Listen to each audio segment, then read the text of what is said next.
zako. Misy fahasatsara na tony fitaovam-piadiana mahevaka ty na zambara mahakasika zao. Ia, araky ny hitantsika io zany dia misy ny fitaovam-piadiana mahavaika zay arme de guerre moa no ilazantsika azy zay azony miaramila atao anatin'ny GDRPS Alpha 1 zay miasa aty amin'ny faritra Atsilandrefana. Notivetin'ny ranona tsakaina satria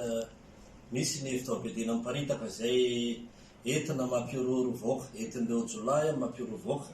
ka nisy niezaka moa teo ny fiara-miasa tamin'ny tsara sitrapoa,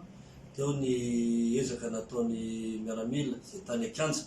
dia azo ty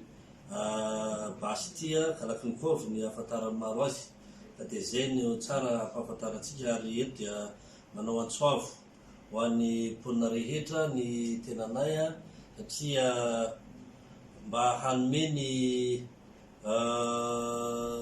renseignement ny zava-misy rehetrarehetra momba ny azahoana ny fitaovam-piadiana